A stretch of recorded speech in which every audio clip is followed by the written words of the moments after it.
Shalom dan selamat pergantian hari bagi kita semua. Marilah teman-teman di hari yang baru ini kita kembali merenungkan kebenaran firman Tuhan. Teman-teman sekalian, kira-kira apa yang kita akan lakukan ketika kita melihat teman kita sedang sendirian, mungkin mukanya lagi sedih, lagi murung, lagi kesepian. Kira-kira apa yang kita lakukan? Ya mungkin kita akan bertanya dulu, kamu nih kenapa kok murung, kok menyendiri? Lalu mungkin kita akan bawa dia ke tempat makan favorit dia, supaya kita bisa traktir dia, supaya dia bisa senang kembali. Nah, kira-kira apa ya yang Tuhan lakukan ketika melihat anak-anaknya di bumi ini lagi berduka, lagi sendiri, lagi sedih, lagi menderita? Kira-kira apa yang Tuhan lakukan? Mari kita membacanya di dalam buku Christian Service halaman 251, paragraf yang ketiga. Di sana dikatakan, dalam setiap waktu dan tempat, dalam setiap duka cita dan penderitaan, ketika pandangan terlihat gelap dan masa depan tidak pasti, dan kita merasa tak berdaya dan sendirian, penghibur akan dikirimkan sebagai jawaban akan doa yang penuh dengan iman.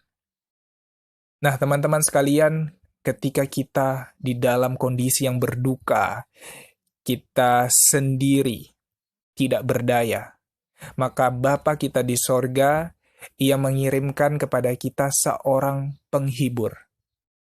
Luar biasa sekali ya teman-teman. Ia mengirimkan kita seorang penghibur.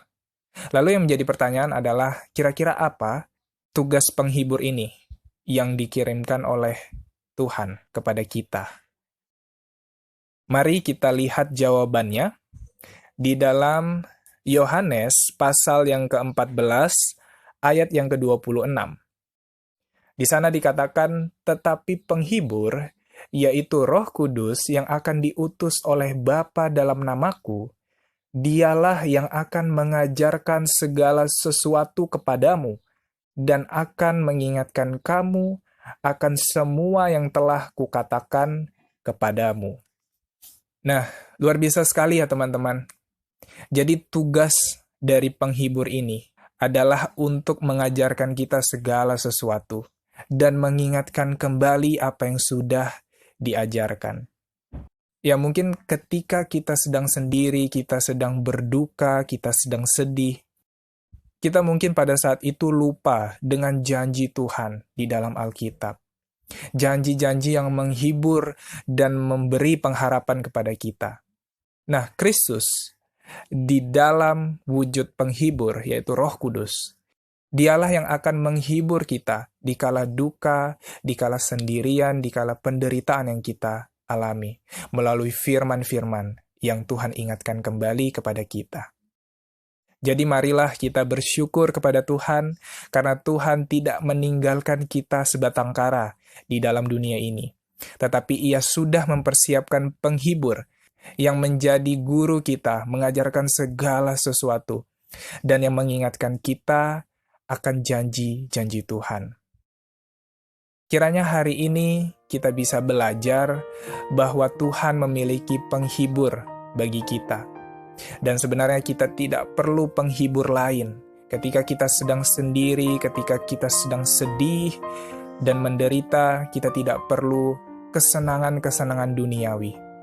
Tetapi yang kita perlukan adalah doa, supaya kita dikirimkan penghibur, yaitu Roh Kudus dari Sang Bapa. Dan melalui penghibur yang Tuhan kirim itulah, kita bisa dikuatkan kembali. Selamat pergantian hari dan Tuhan memberkati kita semua. Amin.